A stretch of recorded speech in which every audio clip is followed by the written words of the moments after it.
There seems to be total confusion, lies and propaganda in Kenya Kwanza government. Yesterday, Rigathi Gachagua was in Mombasa County where he made the following remarks. The national government has disbursed shillings 10 billion to counties hard hit by Elnino rains and floods. Deputy President Rigathi Gachagua has said. That was yesterday in Mombasa. He made those remarks in broad daylight. Today, he has made a U-turn and is now saying this. DP Rigathi Gachagua, we are shocked to see governors complaining that they are yet to receive money for El Nino from the national government. Such money is not coming. We expect them to use emergency money within their financial provision or reallocate money within their budget to intervene for the people they govern. That's Rigathi Gachagua today. Yesterday in Mombasa, he was saying the government, the national government, has disbursed 10 billion. Today, he's saying that the county governments should use their emergency funds. So which of the two Rigathi Gachagua should Kenyans believe? Yes. Should we believe the Rigathi Gachagua who was talking yesterday in Mombasa, or should we believe the Rigathi Gachagua who is talking today? There is a pattern emerging here, ladies and gentlemen. William Ruto has been confirmed as a liar, no doubt about that. And I'm saying that because almost everything William Ruto said during the campaigns and now as the president have all turned out as lies. No single statement or remark or promise William Ruto has made that has actually come true. All of them are turning out as lies. And now I'm seeing his foot soldiers are also now starting to copy from the master. Rigathi is lying in broad daylight and is doing it with impunity. I want us to dig deep into all this for Kenyans to understand it better. If you are watching us but you have not yet subscribed, subscribe, give this video a like. Any person who may feel today he wants to send some coffee, send your coffee to that number below. Let's proceed. Let me start by saying this. We are in the middle of the Elnino rains, and so far we have seen massive destruction as a result of the Elnino rains. Kenyans have lost lives, properties have been destroyed, but the national government and the county governments are still arguing which money should be used. Is it the national government that should disburse the money, or is it the county emergency fund? Already Kenyans have died and are still dying, massive destructions still being witnessed. I strongly believe that the two governments ought to have put in place measures even before the rain started. And actually we were told some times back that measures had been laid out only for William Ruto to come out to say there was no El Nino.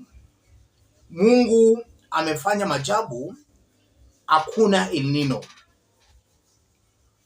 The remarks by William Ruto clearly thwarted any plans that had been made to address the destructive effects of El Nino. So I put the blame squarely on the national government in this case because they are not very competent. We can't have a president who micromanages everything. He is the judiciary, he is the meteorological department, he's almost everything. William Ruto should be called to order.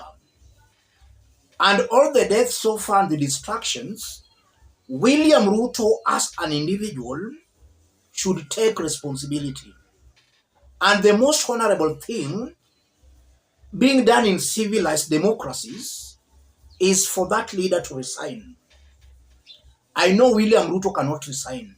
So Kenyans should pile pressure on William Ruto to resign. Kenyans should pile pressure on Parliament, if possible, to impeach William Samoei Ruto. If all those are not possible, Kenyans should take to the streets to exercise their democratic given rights to demonstrate. This is just an incompetent government. And that's why we are seeing all this confusion. And to the U-turn by Rigathi, the U-turn confirms that most of these leaders serving in this government, none of them is worth holding a public office. They are individuals who do not pass that test on leadership and integrity. A leader holding a very high-ranking office, like a deputy president, is lying in broad daylight. And he doesn't care whether Kenyans are seeing him lying. These leaders are not fit holding public offices. And these are things I keep on saying and repeating in this channel. These are leaders whose integrities are questioned. And also from those sentiments by Rigathi Gachagua, it confirms beyond any reasonable doubt that Kenyans can now not trust this government. And I'm saying that because, for those who can remember, sometimes back Rigathi said William Ruto had fulfilled on 50% of the promises he made. And regarding William Ruto have been saying they have stabilized the economy. A few days earlier, rather ago, we saw Ruto Rigathi trying to blame Uhuru Kenyatta for the mess we are in. That, it's because of Uhuru Kenyatta. Just some few days ago, they were blaming Uhuru Kenyatta. Immediately Uhuru Kenyatta spoke recently, they did attack Uhuru Kenyatta, saying we are in a mess because of Uhuru Kenyatta. And they've been making such sentiments ever since they came to power. So this is just a government taking Kenyans in circles in a merry-go-round.